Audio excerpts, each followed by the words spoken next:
Global વોર્મિંગની અસર વિશ્વના હવામાન પર જોવા મળી રહી છે। ઋતુઓની પેટર્ન બદલાતી જોવા મળી રહી છે। ચાલુ વર્ષે ગુજરાતમાં શિયાળાની ઋતુમાં મોટાભાગના દિવસોમાં તાપમાન સામાન્ય કરતાં ઊંચું જોવા મળ્યું છે। તો ગુજરાતમાં કોલ્ડ વેવની આગાહી તો આવી જ નહીં જોઈએ તેવી ઠંડી પણ ન પડવાના કારણે શિયાળુ પાક પણ તેના પર અસર પડી રહી છે। સાથે એક પછી એક વેસ્ટર્ન ડિસ્ટર્બન્સના કારણે તાપમાનમાં સતત વધઘટ જોવા મળી રહી છે। સાથે ચાલુ વર્ષે સૂર્યકલંક જોવા પણ મળી રહ્યો છે। આ સૂર્યકલંકની શું અને તેની અસરો કેવી પડશે જાણીએ હવામાન નિષ્ણાંત અંબાલાલ પટેલ સાથે। તેમણે ન્યૂઝ 18 ગુજરાતી સાથે ખાસ વાતચીત કરી। આવો જોઈએ સૂર્યકલંક અને ચોમાસા અંગે અંબાલાલ પટેલે શું કહ્યું। ખગોળીય ઘટના કહેવાય છે અને સાથે જ કહેવાય છે કે સૂર્યકલંક એટલે કે સૂર્યમાં ડાઘા છે તે જોવા મળ્યા છે। 11 વર્ષ બાદ ડાઘા જોવા મળ્યા હતા। તેનો પ્રભાવ શું પડે, વાતાવરણ ઉપર શું પડે તે આપણે જાણીશું હવામાન નિષ્ણાંત અંબાલાલ પટેલ પાસેથી।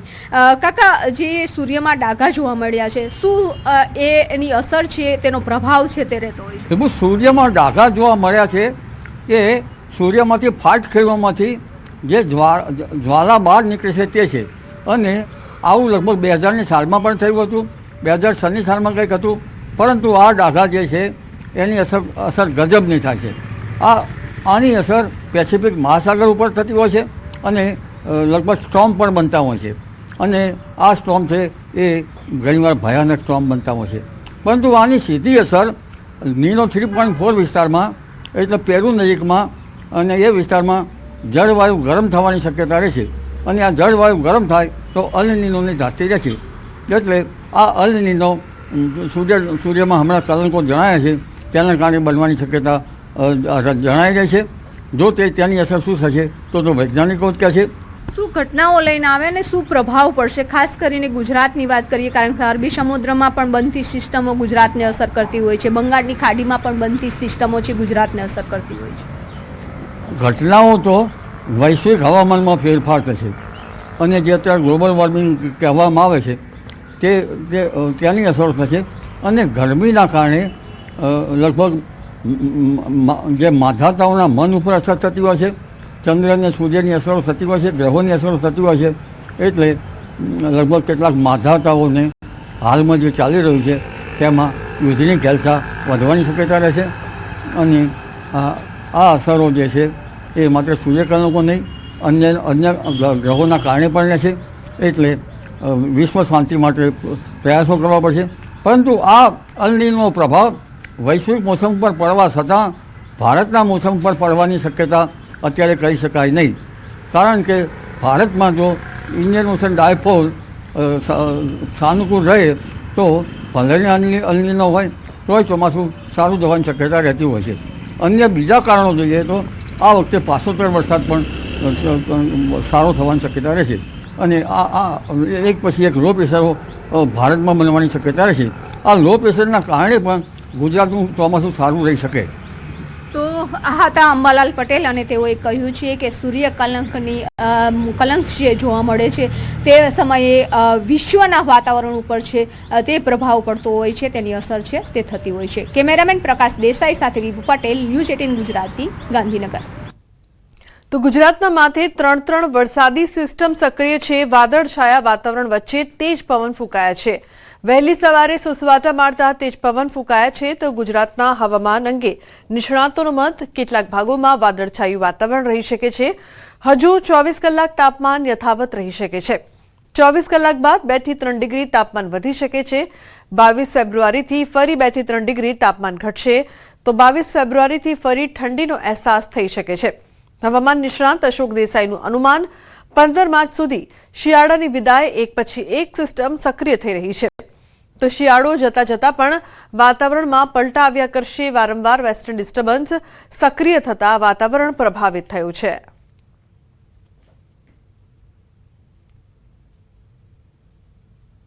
लेकिन विंड स्पीड थंडरस्टॉर्म रहेगा तो स्पीड भी बढ़ेगा, 30 से 40 किलोमीटर प्रति घंटा में रहेगा।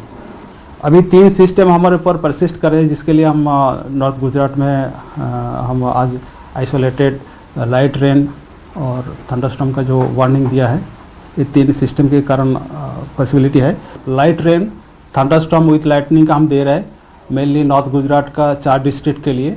इसमें जो डिस्ट्रिक्ट आ रहा है साबरकांठा, अरावली, माहीसागर और दाहोद के लिए दिया गया है। इसमें जो विंड स्पीड रहेगा 30 से 40 किलोमीटर प्रति घंटा में रहेगा और लाइट रेन आइसोलेटेड प्लेसेस में चांसेस रहेगा। और उसके आगे जो है 19 से लेकर आगे 6 दिन 19 से लेकर 24 फरवरी तक मौसम आमतौर पर शुष्क रहने का पूर्वानुमान है। और अभी जो मैक्सिमम टेम्परेचर का बात करें तो अगले 48 घंटा तक कोई बड़ा बदलाव नहीं रहेगा और उसके आगे 2 से 3 डिग्री सेंटीग्रेड राइज रहेगा 2 दिन, उसके आगे ग्रेजुअल फॉल रहेगा 2 से 3 डिग्री सेंटीग्रेड। સોલારામમાં આપણે 16મી જ બ્લાસ્ટ થયો હતો, એના કારણે અત્યારે જે સૂર્યના કિરણો આવ્યા છે, રેડિયેશન વિકિરણ, એના કારણે અત્યારે ટેમ્પરેચર 2 દિવસ અપ જશે, એના પછી પાછું ડાઉન જશે। આ 15 માર્ચ સુધી રહેવાની પૂરેપૂરી સંભાવના છે, કારણ કે 15 માર્ચ પછી અલ્નીનો ટોટલી એક્ટિવ થઈ જશે અને લાલીનોનો પ્રભાવ ઓછો થઈ જશે। ગુજરાતમાં, ઉત્તર ગુજરાતમાં કદાચ વાદળો આવે અને વરસાદ તો પડવાની ગુજરાતમાં કોઈ શક્યતા નથી। શિયાળાની એન્ડિંગ એકચ્યુઅલી ફેબ્રુઆરીમાં થઈ જવી જોઈએ, એ આ વખતે 15 માર્ચ સુધી લંબાશે। ભારતીય શેર માર્કેટનો મૂળ ખરાબ, સેન્સેક્સ 800 પોઈન્ટથી વધુ ડાઉન છે, નિફ્ટી 220 પોઈન્ટથી વધુ માઇનસ, બેંક નિફ્ટી 500 પોઈન્ટથી વધુ ડાઉન જોવા મળી રહ્યું છે। તો સેન્સેક્સ 800 પોઈન્ટથી વધુ ડાઉન જોવા મળી રહ્યો છે, નિફ્ટી 220 પોઈન્ટથી વધુ માઇનસ।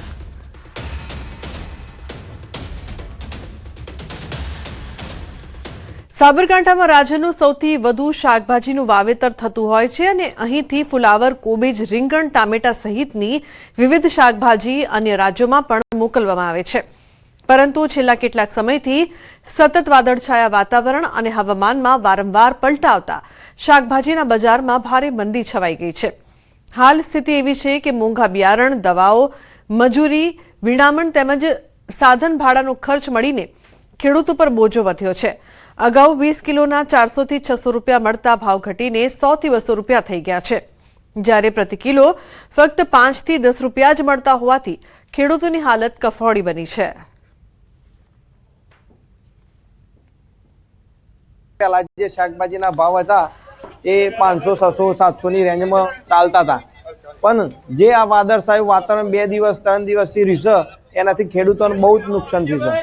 કે જે ફ્લાવરિંગનો સ્ટેજ ગણો કે જે ભાવ મળવા જોઉં એ બધાના જે 500 600 નો ભાવ હતો એની જગ્યાએ અત્યારે 100, 150 રૂપિયા, 200 રૂપિયા ભાવ થઈ ગયો છે। ખેતી પાસે અત્યારે હાલ તો દવાઓ પણ માંગી થઈ ગઈ છે અને ટોટલી મજૂરી પણ વધી ગઈ છે, બરોબર, અને લાવવા જવાનું ભાડું પણ નીકળતું નથી અત્યારે હાલ કુબીમાં 10 રૂપિયાની આજુબાજુ રહે છે, બરોબર, અને પેલા ગયા મહિનાની અંદર 20, 30, 40 રૂપિયા જેવો હતું અત્યારે। હમણાં આ 2-3 દિવસથી વાતાવરણમાં પલટો આવ્યો, વાદળ આવી ગયું, એના હિસાબથી માલની આવકમાં થોડો વધારો જોવા મળ્યો। જેવા કે ટામેટા છે, ફુલાવર છે, કોબી છે, રીંગણ છે, આ બધી વસ્તુમાં બહુ ભારે મંદી જોવા મળી છે।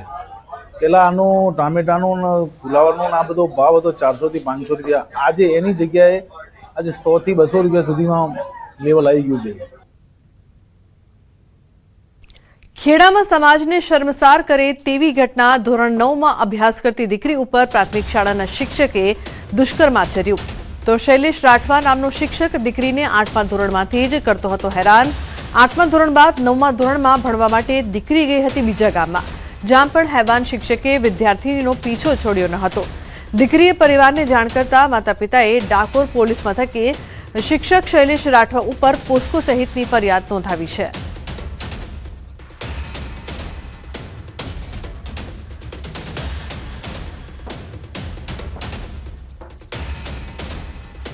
ઊંઝા પંથકમાં પર્યાવરણ અને જન આરોગ્ય સાથે ગંભીર ચેડા કરતું મોટું કૌભાંડ ઝડપાયું છે। મોહનપુરાની સીમમાં ગેરકાયદે કોપરવેસ્ટ સળગાવીને ઝેરી ધુમાડા ફેલાવવામાં આવતા વણાગલા અને ભવાનીપુરા વિસ્તારના રહેવાસીઓનું સ્વાસ્થ્ય જોખમાયું છે।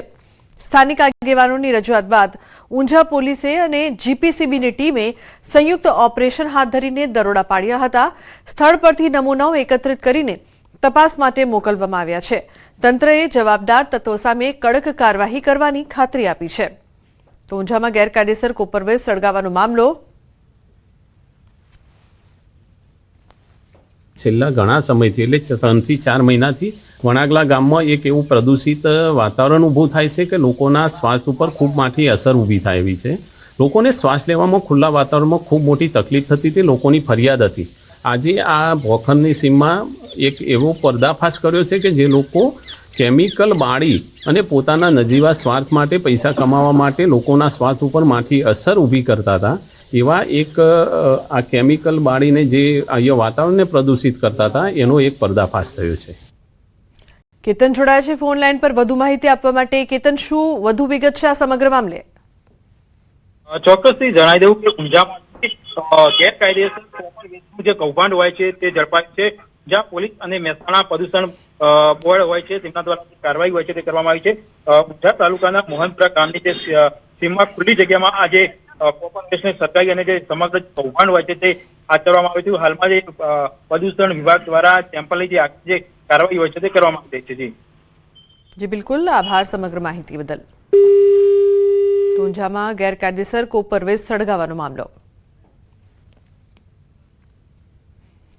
સુરતમાં ભાજપના મહિલા કોર્પોરેટરની કેનેડામાં ભણતી દીકરી પર હુમલાના પ્રકરણમાં સુરત પોલીસે વરિયાળી બજારના બિલ્ડરને નોટિસ ફટકારી છે. આરોપ છે કે જે મોબાઈલ નંબરથી ધમકી અપાતી હતી તે નંબરનો ઉપયોગ બિલ્ડર કરતો હતો. આરોપ છે કે કેનેડામાં ભણતી દીકરી પર સ્પ્રે છાંટીને 3 વખત હુમલો થયો હતો. ધમકીભર્યો મેસેજના આધારે મહિલા કોર્પોરેટરના પતિએ ફરિયાદ નોંધાવી હતી. સુરત સાયબર ક્રાઇમ સેલ દ્વારા તપાસ શરૂ કરવામાં આવી છે. તમારું કર્યું તમારા બાળ બચ્ચાએ ભોગવવું નહીં પડે આવા મારા પર મેસેજો આવતા હતા અને મેસેજ નંબર પણ આવતા હતા, પણ મેસેજ કરનાર કોણ વ્યક્તિ હતો તે મને ખબર નહોતી. અને ત્યાર પછી મારી દીકરી પર 3 વાર કેનેડામાં હુમલા થયા. એક વખત મારી દીકરી પર આવીને લાકડીથી, એ સ્ટોરમાં નોકરી કરતી હતી, આવીને લાકડીથી હુમલો કર્યો. એની આંખમાં પેપર સ્પ્રે છાંટીને ભાગી ગયા. અઠવાડિયા પછી મારી દીકરી સ્ટોરમાં જઈ રહી હતી ત્યારે એના પર પથ્થરમારો થયો. તો મારી છોકરીને પાછી આ જ ધમકીઓ મળતી હતી. પરિણામે મારી છોકરીને રેકી થતી હતી. એટલે પરિણામે મારી છોકરી આ બધી તમામ હકીકત દર્શાવતા મેં મારી છોકરીને અભ્યાસ છોડાવી અને પાછી સુરત પરત બોલાવી દીધી છે. રાજ્ય સરકારે આવકનું પ્રમાણપત્ર મેળવવાની પ્રક્રિયામાં મોટો ફેરફાર કર્યો છે. નવી ડિજિટલ વ્યવસ્થા અમલમાં મૂકવાનો ઠરાવ જાહેર કરવામાં આવ્યો છે. નવા ઠરાવ મુજબ શહેરી વિસ્તારોમાં આવકનું પ્રમાણપત્ર આપવાની સત્તા મામલતદારને આપવામાં આવી છે, જ્યારે ગ્રામ્ય વિસ્તારોમાં તાલુકા વિકાસ અધિકારી સક્ષમ અધિકારી રહેશે. પ્રમાણપત્ર 3 નાણાકીય વર્ષ સુધી માન્ય રહેશે. અરજદારે ડિજિટલ ગુજરાત પોર્ટલ પર ઓનલાઈન અરજી સાથે સ્વઘોષણા આપવી ફરજિયાત રહેશે.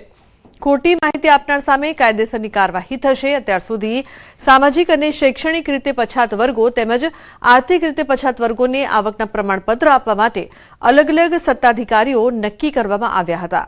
હવે આ અગાઉની સૂચનાઓ રદ કરીને નવી વ્યવસ્થા અમલમાં મૂકવામાં આવી છે.